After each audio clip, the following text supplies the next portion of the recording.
mujeres a nosotros, a los estudiantes de medicina, porque nos llaman que es que me tomo para. Todas las familias actúan igual, todas. Por lo tanto, tengan mucha prudencia frente a la formulación de medicamentos para el dolor, ¿de acuerdo? Sobre todo en el abdomen, hasta que uno no tenga absoluta claridad que el problema sea no quirúrgico, que sea simplemente, qué sé yo, una gastroenteritis viral, bacteriana, lo que sea, pero que no sea quirúrgico, ¿de acuerdo? Antes de descartar eso, ustedes no mediquen pacientes, y mucho menos por teléfono, porque no lo han visto, no lo han palpado, no han podido saber si el paciente podría tener un abdomen agudo. ¿De acuerdo, muchachos? Esa es la primera enseñanza que quiero que lleven desde hoy hasta el día que se mueran, porque toda la vida serán un médico. Segunda enseñanza importante del abdomen, que cuando tengan un dolor quirúrgico, vayan. Los médicos somos reacios a ir a urgencias.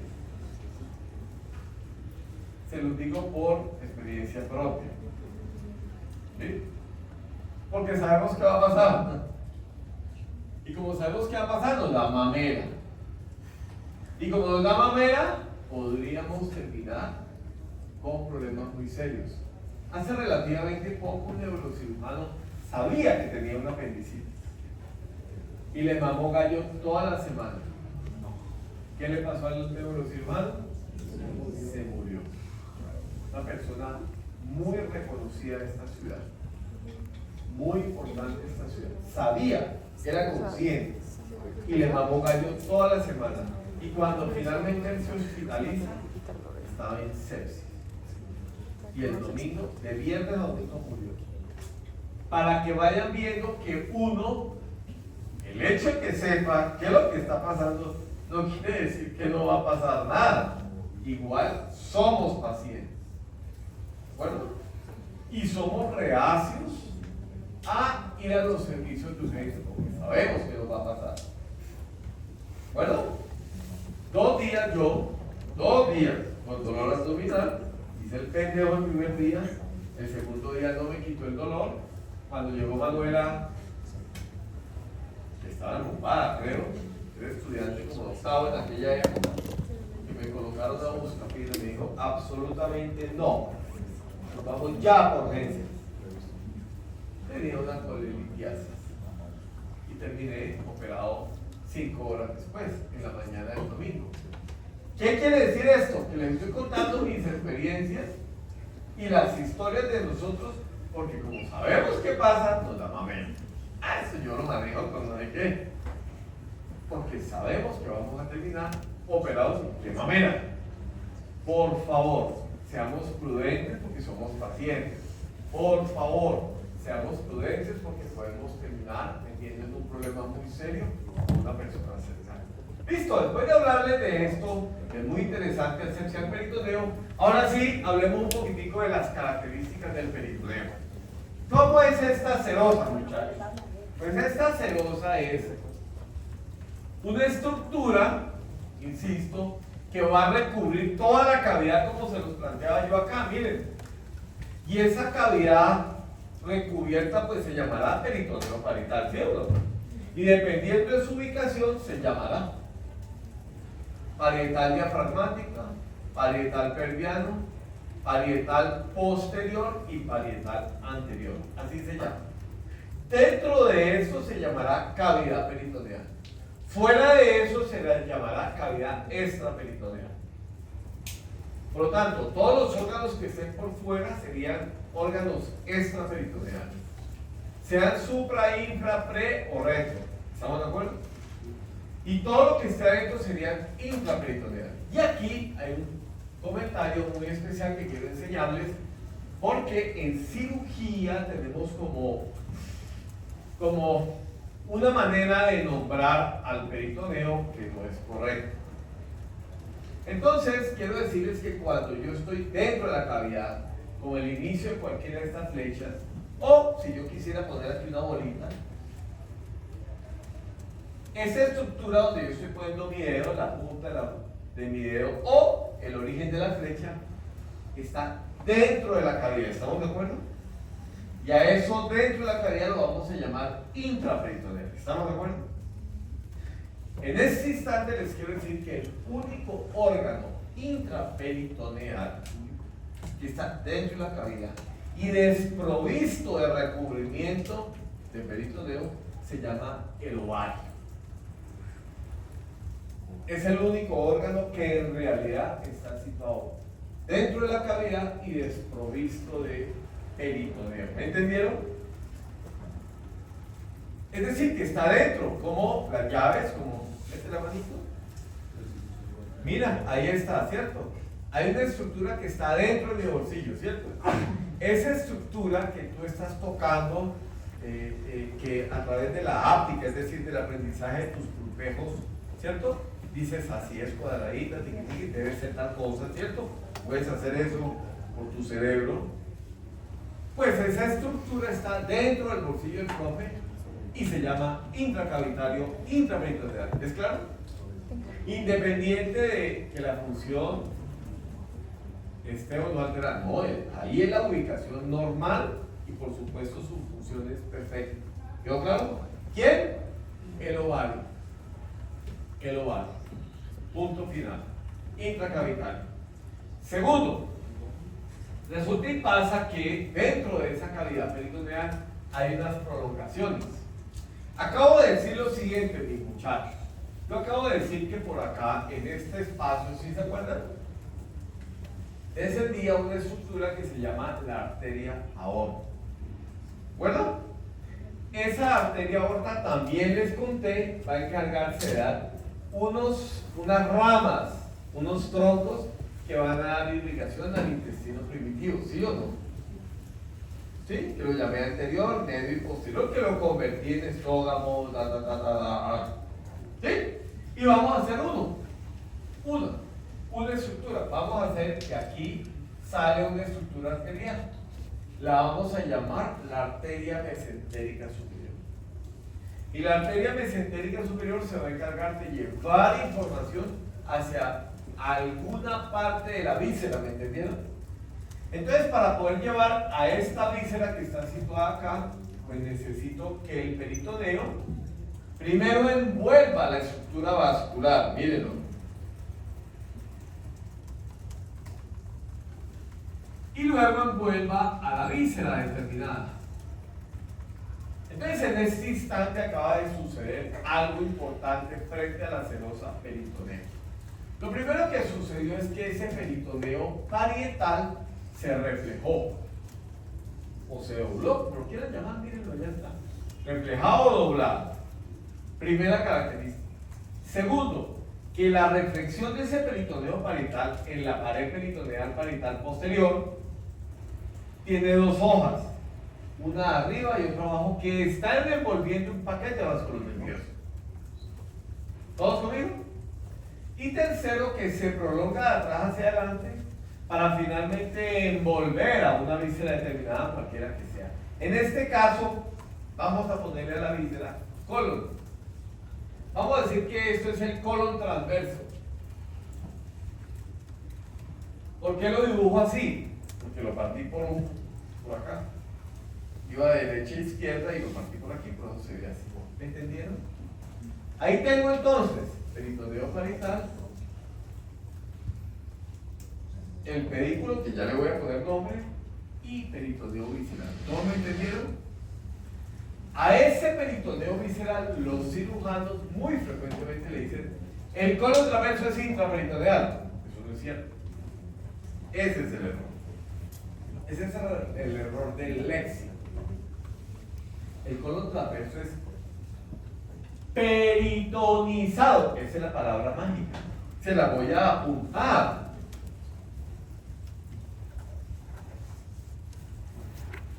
Peritonizado.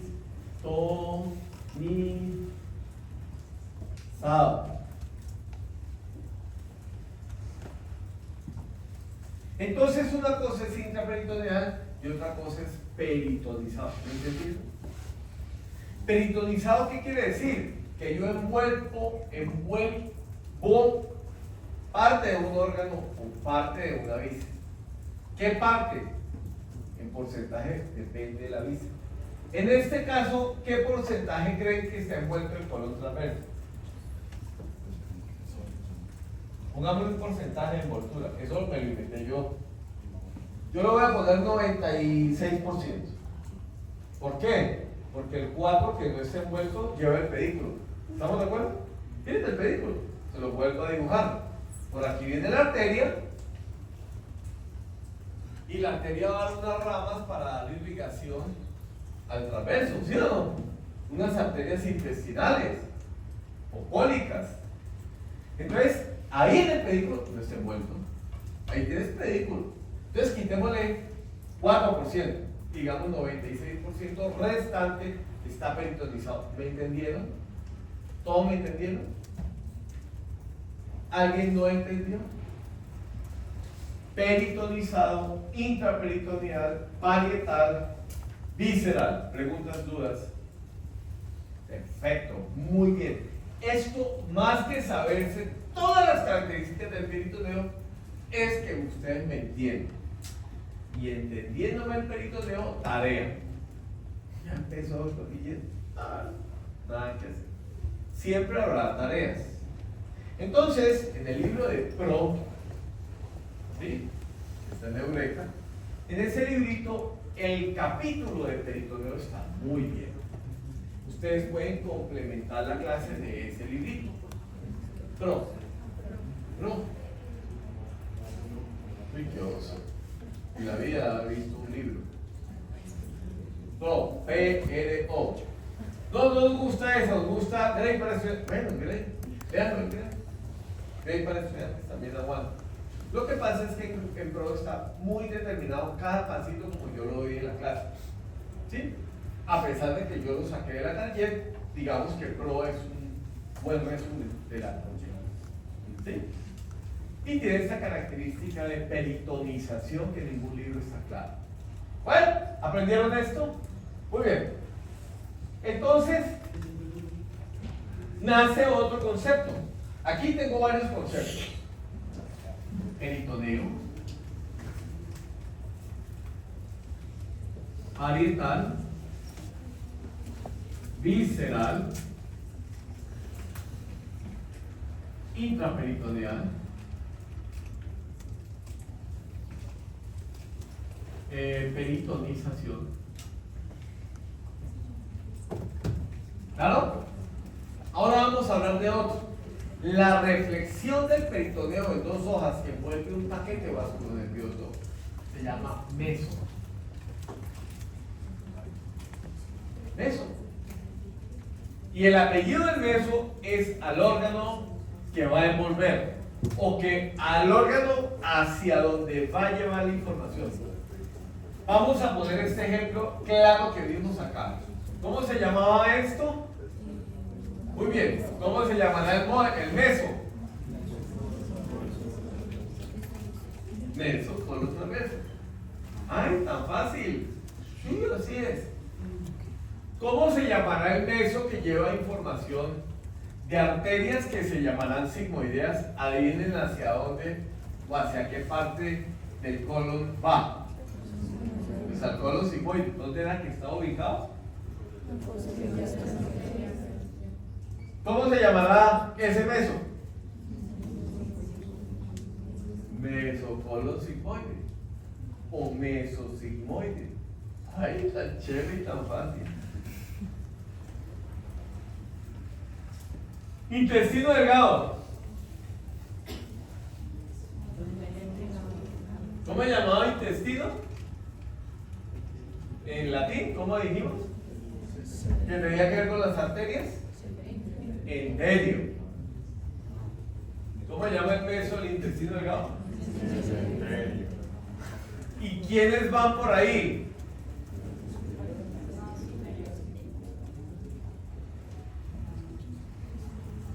Profe, es muy fácil, es muy chévere. ¿Quién envuelve el estómago? ¿Cómo se dice estómago en latín?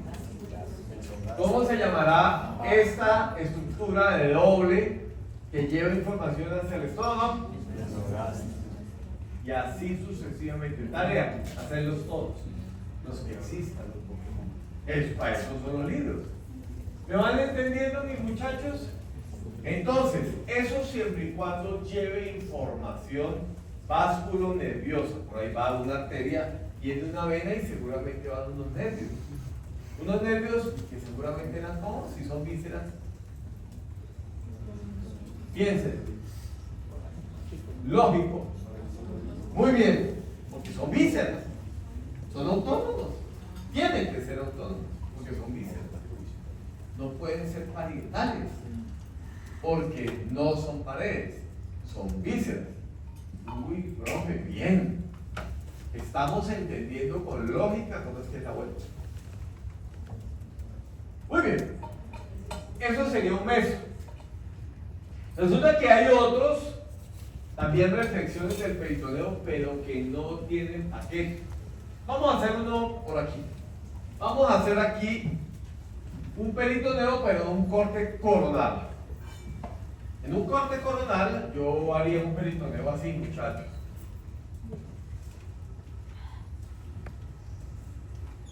¿Estamos de acuerdo? Parietal izquierdo, parietal derecho, diafragmático, pelviano. Vamos a dibujar el colon transverso, ¿les parece? Para poder hacer digamos, un ejemplo fácil.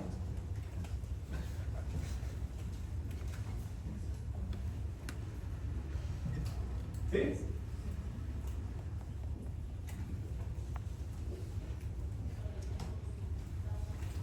Y aquí, pues decíamos que esto era peritoneo diafragmático, ¿sí se acuerdan? Y aquí se expande una cosa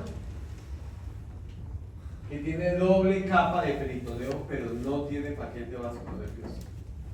Aquí hay otro, muy claro, se llaman ligamentos. Ligamento, ¿cómo se dice diafragma en latín? ¿De qué lado? Entonces, conclusión, dime los dos ligamentos. ¿Entendieron?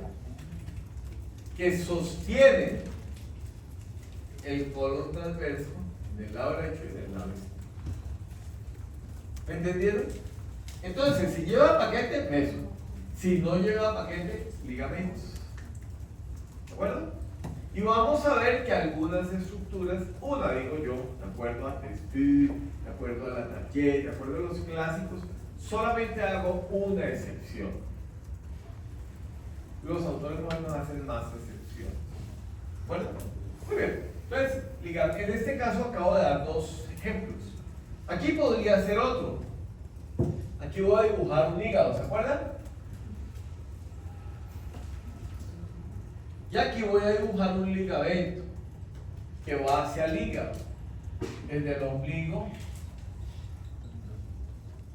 y tiene forma de hoz en la cara anterior y superior del hígado.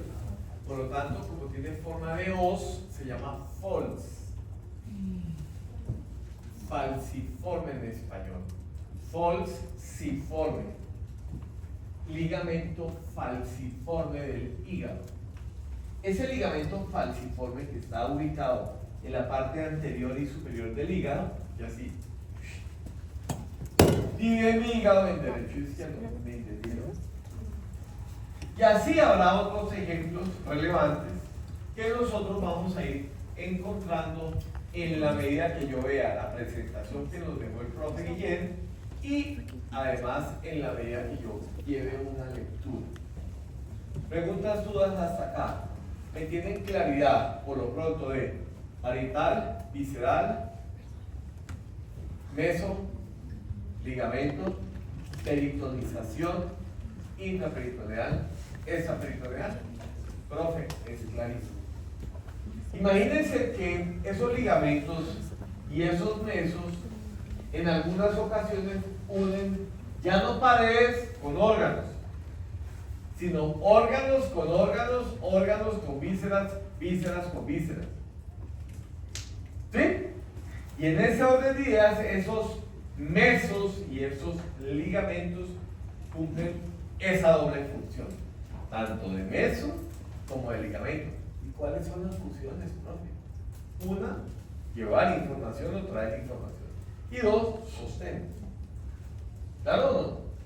Por lo tanto, a eso lo vamos a llamar epiplón. ¿De acuerdo? Los epiplones, que son reflexiones del peritoneo, vamos a buscar por aquí. Miren, aquí les traigo todos los chistes. Todos los chistes. Retroperitoneal. Aquí vamos a mostrar epiplones. Voy a comenzar por este corte. ¿Esto es un corte qué? Sagital. Muy bien. Un corte sagital en donde yo tengo allá arriba el hígado. ¿Sí lo están viendo? Debajo del hígado tengo el estómago. ¿Lo están viendo? Entonces hay una estructura que va a unir al hígado con el estómago. ¿Lo están viendo? Esa estructura que va a unir el hígado con el estómago lo vamos a llamar epiplón. Yo se lo voy a esquematizar en el corte coronal, que de pronto es un poco más claro que ese corte sagital. ¿De acuerdo, muchachos? Y entonces vamos aquí a quitar esto para que yo pueda hacer el esquema, digamos, relativamente fácil. Y aquí voy a colocar el hígado un poquitico más al lado derecho, para que quede muy claro que es en el lado derecho, ¿de acuerdo? Y aquí voy a colocar el estómago en el centro, que aprendimos que estaba aquí en el centro, ¿se acuerdan? ¿Sí? Ahí está. ¿Todos lo ven? ¿Sí? Y vamos a colocar ahí que a partir del estómago vamos a generar varias uniones de peritoneo con otros órganos o con otras vísceras, ¿de acuerdo? Entonces el primero les planteé que se llamaba entre el hígado y el estómago, ¿se acuerdan? Y que es más ancho, más grande y que cumple con porciones anatómicas que solamente tienen contenido ligamentario y otras porciones que cumplen funciones de meso, o sea, doble función de los epiplones. ¿Cómo se llama este? Mírenlo, va de aquí a acá. Es decir, va desde la cara más inferior que se llama cara visceral.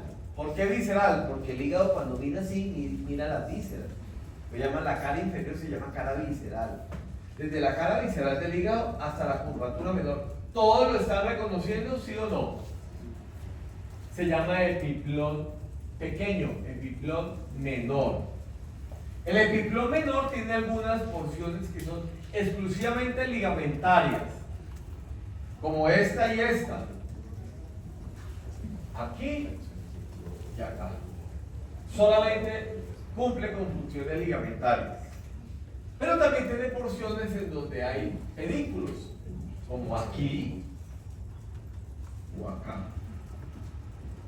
por donde van unas arterias que llaman gástricas. Una del lado izquierdo, pues ahí ven cómo se llamará. Y una del lado derecho, ahí ven cómo se llamará. ¿Sí? Entonces, tanto la gástrica izquierda como la derecha van por el borde de la curvatura menor, pero inmersas en el epiplón menor. ¿Todos conmigo? Por lo tanto, a este epiplón menor le llamaremos reflexión del peritoneo, que recubre el hígado y luego se extiende en la cara inferior del mismo hasta la curvatura menor del estómago, formando el famosísimo epiplón menor. ¿Preguntas, dudas? ¿Alguna duda? ¿No?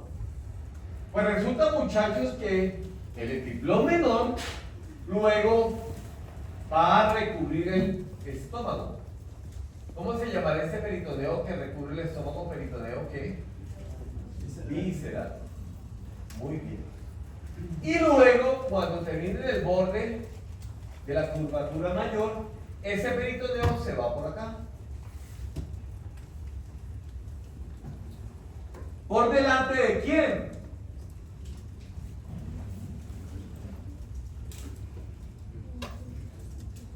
Fíjense que lo dibujo puntiagudo. punteados porque ya les he enseñado a lo largo de año y medio, cuando yo dibujo punteados, que está detrás. El intestino grueso, ¿cierto? Pero aquí también estaban en el centro todas las ¿qué? ¿Se acuerdan? Yeyuno híleo, todas las vísceras delgadas. O sea, queda como un delantal por delante de todo eso, ¿sí ven?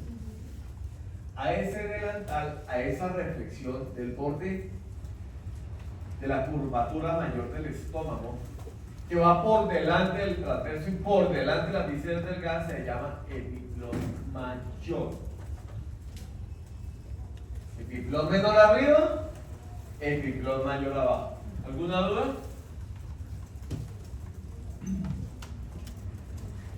¿Claro para todos? Epiplón menor, epiplón mayor. Muy bien, muchachos. Pues resulta y pasa que el epiplón mayor en un sector tercio superior del mismo, mírenlo acá,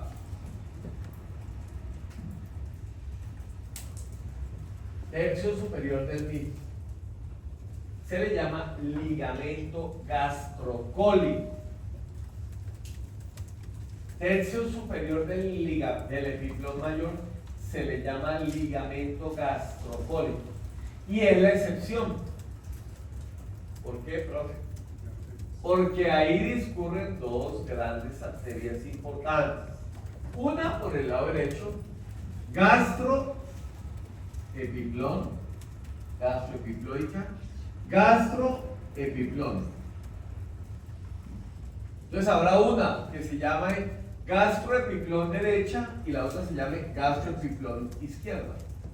Es decir, gastroepiploica derecha y gastroepiploica de izquierda, que van por el ligamento, inmersas en el ligamento gastrocólico del epiplón mayor, excepción. ¿Preguntas, dudas? ¿Todos están conmigo? Epiplón menor, epiplón mayor. Unión de la cara visceral del hígado a la curvatura menor, unión de la curvatura mayor del estómago que pasa por delante de todas las estructuras viscerales, colon e intestino delgado, y que luego se refleja, se dobla y se devuelve. Miren, se la voy a mostrar en néter. Miren cómo acá pasa por delante, llega a la cara anterior y miren cómo llega hasta por acá abajo y se regresa. ¿Me entendieron? ¿Quién se regresa para formar doble capa? El epiplón mayor. Por lo pronto, dejen un pequeño espacio porque lo voy a colocar a otra cosita ese epiplón mayor. Para que les quede ordenadito, dejen un pequeño espacio. Epiplón menor, epiplón mayor con el profe Guillermo. ¿Preguntas, dudas? ¿Qué características tiene? Que uno de los dice que tiene porciones de sostén y que tiene porciones de irrigación. Sea meso, ligamento y el más ancho, y uno de los dice así. Todos. Perfecto. Vamos a unir un órgano a otra víscera. Y vamos a seguir con el mismo concepto del profe Guillén y su esquema ya. Miren, el estómago. ¿Lo reconocen todos? Les dije que en el lado izquierdo había una víscera importante. ¿Cómo se llamaba la víscera importante que estaba acá? Gracias. Órgano linfoide, que se llama, perdón, me quedó muy arriba. Órgano linfoide, que se llama el vaso. Y entonces entre la curvatura mayor del estómago, tercio superior de la misma, y el vaso, hay una estructura ancha de peritoneo, con doble capa y con unos vasos. A eso le llamo epiplón.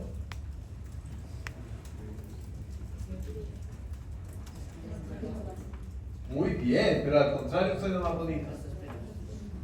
¿Qué? Repíteles. Entre el estómago y el esplenio, gastroesplenio. profe, clarísimo. ¿Y qué vaso lleva a lo largo de todo el epiflor gastroesplénico? Unos vasitos que salen de aquí, de la esplénica, aquí va por acá. ¿Te acuerdas que hablaste de la esplénica? Y ahí salen unos vasos que se llaman vasos cortos. A lo largo de todo el gastroesplénico van vasos que se llaman vasos cortos. Por lo tanto, con base en las caracterizaciones de los autores clásicos, une dos estructuras, una víscera o un órgano, lleva información, pero además también sirve de sostén. ¿Me entendieron? Por lo tanto, se llamará epiflón, no ligamento. Ahí está la gran diferencia entre los clásicos y los modernos. Los modernos le dicen ligamento a eso. Los clásicos le dicen epiflón. Basado en las características anatómicas de estas estructuras, por eso yo me pego a los clásicos y digo que es un epiflón. ¿Me entendieron? Muchachos, se lo voy a preguntar como epiflón, no como ligamento, porque acabo de dar toda la explicación con base en Testu, Latarjet, Boucher y versus Rey para estudiantes, Pro, etcétera, etcétera. ¿Me entendieron, sí o no? Y les dije por qué no estoy de acuerdo con la posición de los modernos. No es porque a mí se me dé la gana, no, porque me parece que las características cumplen más con la posición de los autores clásicos. Por eso les decimos epiflón. ¿Cuántos epiflones hemos visto acá? Falta uno. Hemos visto tres, ¿no? Menor, mayor, gastroesplénico. Vamos a ver otro. Ese otro está muy posterior. ¿Qué quiere decir eso? Que el profe Guillén tiene que disecar para poder ir atrás. ¿Hasta dónde quiere llegar el profe? Hasta el retroperitoneal. Entonces quita esto, quita esto y quita esto. Aquí llega una cavidad que se la voy a enseñar ya ahorita. Es una cavidad que está detrás del estómago. ¿Cómo se llama la cavidad que está detrás del estómago? Bueno, el joven que está aventando. Y detrás de esa cavidad está el peritoneo parietal posterior. O sea, es el límite más posterior de esa cavidad. ¿Entendieron? Y detrás de ese peritoneo parietal posterior, el límite posterior de la cavidad retrogástrica, es el páncreas. Porque el páncreas dijimos hace como unos 20 o 30 que era. Pues vamos a repetir, porque el páncreas y el duodeno son. Porque el páncreas y el duodeno son. Cuando lleguen a posgrados quirúrgicos, no van a cometer los errores que cometen de otras facultades. ¿Quedó claro? ¿Quedó claro? Ni siquiera por errores de los libros modernos. Como por ejemplo, el profe Guillén ha dicho en algún momento que el intestino colon ascendente o colon descendente retroperitoneal. ¿Ha dicho eso? Muy bien. No lo ha dicho. Punto final. Por lo pronto de intestino, colon ascendente y descendente. Seguimos adelante, muchachos. Dice que quité la pared peritoneal parietal posterior y me encontré el páncreas. Entonces el páncreas está así, mírenlo. ¿Se acuerdan que se lo enseñé así? Y acá, en la parte más izquierda, hay esto. ¿Por qué? Porque ustedes aprendieron hace poquito, hace 5 minutos menos, 3 minutos, que por aquí va una arteria que sale del tronco ciliar. ¿Hacia dónde va la arteria rama del tronco ciliar? ¿Hacia dónde va? Miren la flecha. Hello. ¿Cómo se llamará la arteria que va hacia el vaso? Arteria rama del tronco ciliar. Y la primera rama de la aorta descendente visceral, primera rama visceral de la aorta descendente abdominal. Esplénica. Y ella va inmersa en qué epiplón. Pancreatoesplénico. Muy bien. El epiplón pancreatoesplénico primero une un órgano a otro. Está uniendo la cola del páncreas, que es la única parte del páncreas que se peritoniza. La cola más distal, la cola más izquierda, se peritoniza. Por lo tanto, primera conclusión, une la parte peritonizada del páncreas, que es la más distal izquierda, con el hilo esplénico. Y dentro de ese epiplón pancreatoesplénico, ¿va qué arteria? No escuché. Gracias.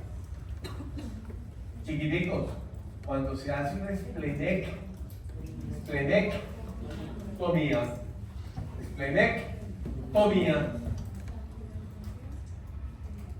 la cola del páncreas más distal, o sea, la más izquierda, con el hilo esplénico. Bueno, se llama pancreatoesplénico.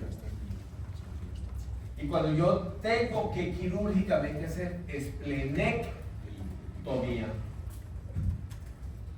tengo que pinzar, anudar, ¿qué arteria? ¿Qué vena? Y luego sí, sacar el vaso. ¿Me entendieron? ¿Por qué? Porque tiene un trauma que está sangrando. Porque tiene un tumor que hay que quitarlo. A Oli, ustedes ya saben quién es Oli. Ya les olvidó. ¿Quién es Oli? El perro de mi casa, que es parte de la. ¿El perro es parte de tu familia? ¡Claro! ¿Sí no? Bueno, en mi casa sí. Oli es parte de la familia. Es el único niño que queda en la casa. Porque la otra es bueno. ¿Sí? De la pediatra ya era. Este todavía no. De largar el eje, bueno, pobrecito. Ya tiene 12. Ya está bien. Pero usted lo ve y parece al papá. 40 menos. Oli tuvo una esplenectomía. Oli ha tenido todas las patologías gastrointestinales. Tuvo pancreatitis. Tuvo una colecistectomía secundaria de una colelitiasis. ¿Sí? Y luego tuvo las pancreatitis, son muy graves, en ellos también. Entonces estuvo malito, hospitalizado como una semana. Y luego le hicieron una colecistectomía, para quitarle la vesícula biliar, porque la pancreatitis era secundaria a un cálculo. Eso lo van a aprender conmigo, como entre 8 o 10 días. Pancreatitis. ¿Sí? Y luego, cuando lo operaron eso, el cirujano le encontró una pepita en el vaso. Le tomó una biopsia y era un tumor maligno. ¿Qué le hicieron? Luego, esplenectomía a Oli. Ya Oli ya no tiene vesícula biliar como el papá. Y no tiene vasos. Por lo menos. ¿Sí oyen, no? La agresividad para con el profe. Por lo menos tiene vasos infinitos.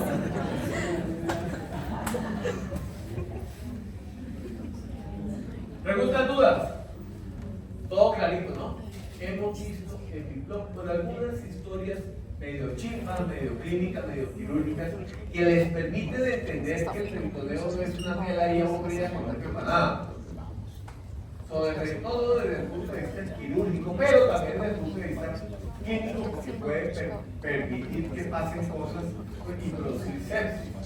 Porque además ahí están metidos los vasos, ¿sí ven?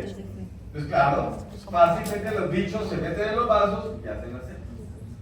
¿Me entendieron? Fácil, ¿no? ¿Entender? Chévere. Pues hemos visto epiplones, hemos visto mesos, hemos visto ligamentos. No nos falta sino una cosita, o dos cositas en realidad. Lo primero que quiero que vean es cómo se organizó en este corte sanital de Netter ¿Cómo se organizaron todas las estructuras de las cuales he venido hablando? Es decir, los huesos, los ligamentos y los epiflones. Y en ese instante dejan uno, pero tan solo un pequeño espacio detrás del estómago. Ese pequeño espacio que ustedes están viendo detrás del estómago está situado acá. Esto es peritoneo parietal posterior. Esto es páncreas y está retroperitoneal. Este es el tronco celíaco, la mesentérica superior, el colon transverso. ¿Todos están ubicados? ¡Ey! Pongan atención aquí. Un poco de amor y actitud para esto. Páncreas, pared peritoneal parietal posterior, epiplón menor,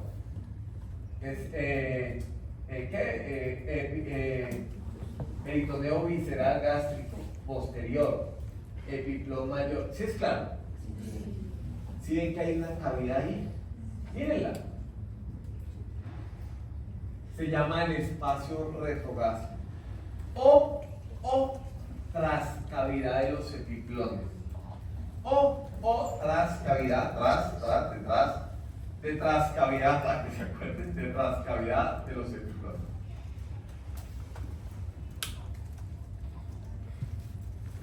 O espacio retrogástrico. Bueno, por delante del espacio retrogástrico, pues epiplón menor o estómago. Arriba, pues hígado. Abajo, el mesocolon transverso. Mírenlos, se los presento. Abajo. Adelante, visceral gástrico. Arriba, hígado. Adelante y arriba, epiplón menor. Y atrás, pared peritoneal parietal posterior. ¿Sí o no? Atrás, pared peritoneal. Arriba, hígado. Adelante y arriba, epiplón menor. Adelante y abajo, estómago con peritoneo visceral. Y abajo, mesocolon transverso. Todo esto. Pero miren allí, no a mí. Yo sé que son muy lindos, pero allí aprenden más. Miren nuevamente. Abajo, mesocolon transverso. Arriba, hígado atrás, abajo, abajo y atrás, hígado. Se llama lóbulo caudado posterior inferior. Caudado, mírenlo ahí. Epiplón menor, víscera gástrica, mesocolon, pared peritoneal parietal posterior. ¿Todos? ¿Espacio qué? Retrogástrico o trascavidades de los epiplones. ¿Claro o no? Por lo tanto, si yo tuviera un absceso en la cara posterior del estómago, ¿hacia dónde drenaría el absceso? ¿Hacia dónde? No veo. Hacia la trascavidad de los epiplones.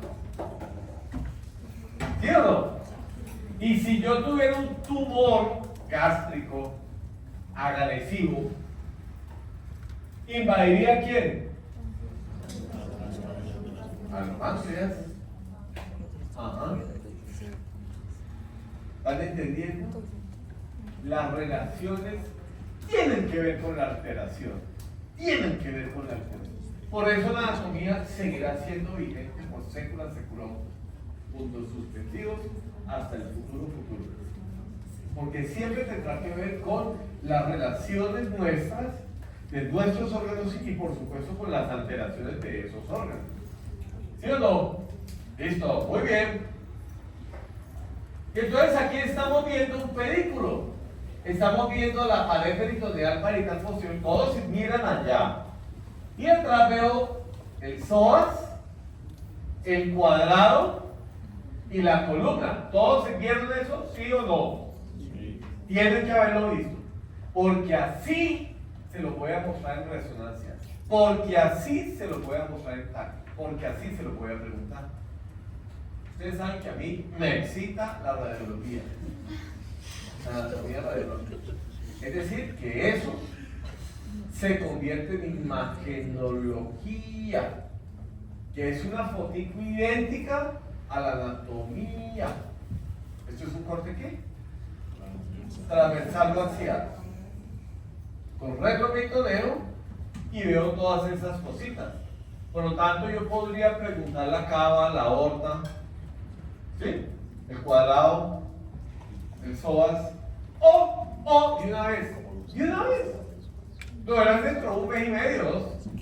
Una estructura que va por delante del psoas, aquí, o aquí.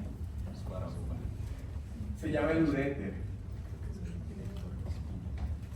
Entonces, generalmente el uréter, cuando se hacen estudios renales, se le mete medio de contraste. Y el medio de contraste, ustedes ya aprendieron conmigo, se ve de color. No oigo.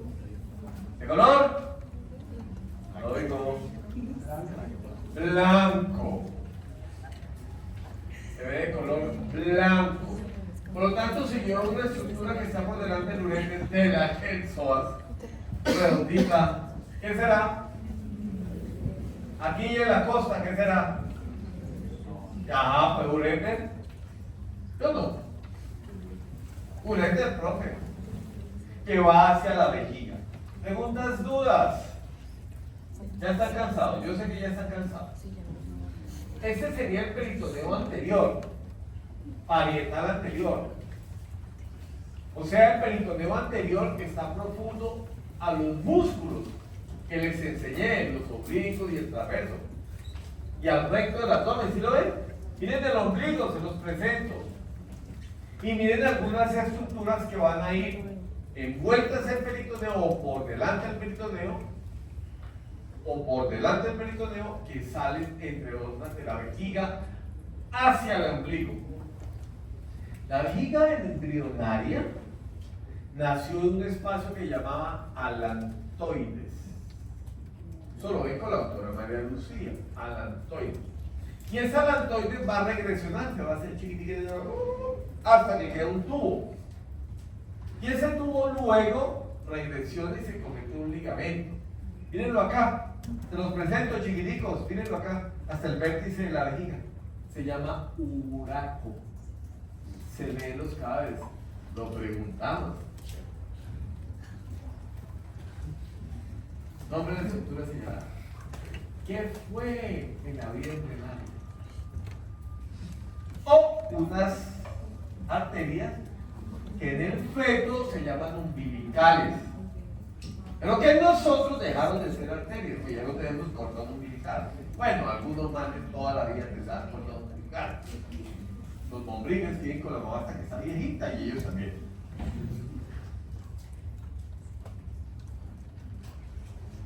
Las arterias umbilicales se convierten en ligamentos umbilicales. Fin de la chacha. Peritoneo parietal anterior. Fin de la chacha. El ligamento falciforme, que se abre en dos hojas en la parte más diafragmática del hígado, y ahí se llama coronario.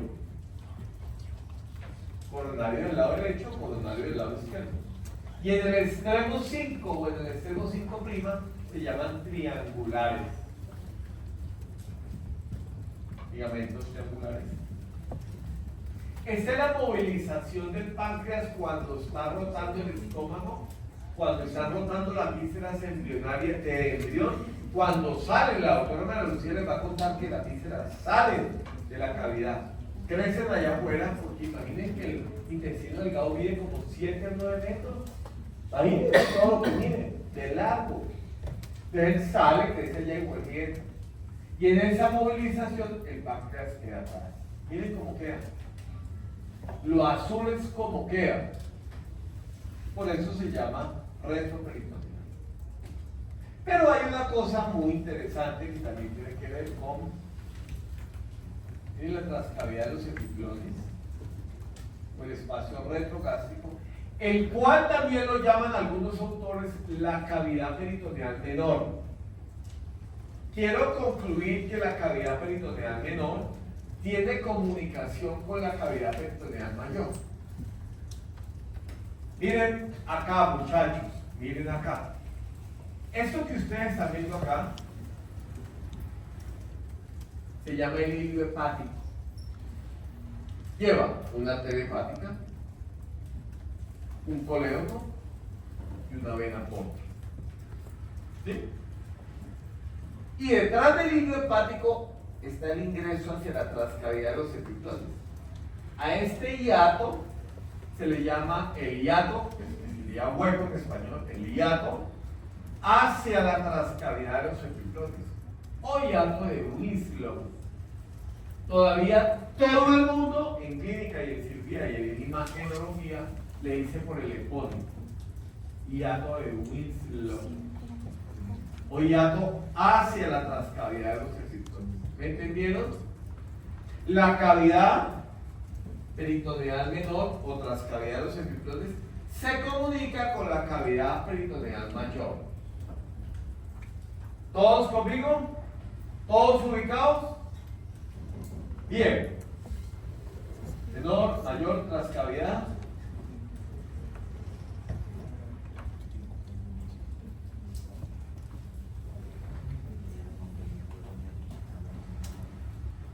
Fernando molestando. ¿Ah? Ahora sí.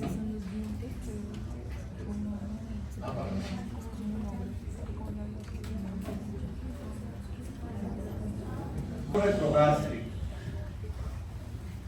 El espacio retrogástrico, tengo que levantar el ligamento, cortar el ligamento gastrocólico, ¿se acuerdan? Y por donde está el cable, ¿sí ven el cable verde? Ese es el hiato de Winslow para ingresar desde la cavidad mayor a la cavidad menor. Otras cavidades, los epiclones. Finalmente, suceden unas cosas. Imagínense que el colon ascendente y descendente principalmente, y algunas otras vísceras les pasó esto durante la formación que les conté de la doctora María Lucía. Cuando éramos embriones todo era pediculado, o sea, todo era así. Muchachos, mírenme, todo era así. Todo. Todas las vísceras eran pediculadas. Pero cuando hubo esta rotación, esta salida y regreso, para poder ingresar nuevamente todas las vísceras, como ya habían crecido, a pesar de que el embrión ya no era embrión sino feto, ya era más grande, igual el espacio es muy limitado. Y como el espacio es muy limitado, pues necesitábamos harta cavidad. Póngame cuidado. Si yo estoy así, pues la cavidad es grande, pero eso estorba. Versus si yo soy así. ¿Ah, me entienden? Usted mire lo que pasó con el vehículo del colon ascendente y el colon descendente. Migraron y se le pegaron a esa estructura que se llama pared peritoneal parietal posterior o peritoneo parietal posterior. Esto. Entonces el colon ascendente migró y se pegó. El descendente migró y se pegó. Y a eso se le llama fascia de coalescencia. ¿Qué es la fascia de coalescencia? Que las estructuras peritoneales se acercan unas con otras y se alosan, se pegan. Por lo tanto, el colon ascendente y descendente están unidos, pero a la cara anterior de la pared peritoneal parietal posterior, pero a la cara anterior, no posterior, y por esa razón no son retroperitoneales como lo plantea Gray para estudiantes, común, está mal. Lo que pasa es que están pegados a la cara anterior de la pared peritoneal parietal posterior y son adheridos a esa cara anterior a través de la fascia de Toll. Todavía algunos quirúrgicos la llaman así. Toll. Fascia de Toll. Pero la conclusión es, ni el colon ascendente ni el colon descendente son retroperitoneales. Solamente están adheridos a la cara anterior de la pared peritoneal parietal posterior o a través de la fascia de coalescencia o fascia de Toll. ¿Me entendieron todos? Todos entendieron parietal, visceral, intracavitario, peritonizado. Todos entendieron la excepción del ligamento gastrocólico. Todos entendieron trascavidad de los epiclones. todos entendieron meso, todos entendieron ligamento, todos entendieron epiclón y finalmente todos entendieron fascia de oval extensa. Tarea: traten de leer por encima por lo menos este capítulo de peritoneo y traten de hacer ejemplos. Tenemos 10:50, a las 11 en punto estaremos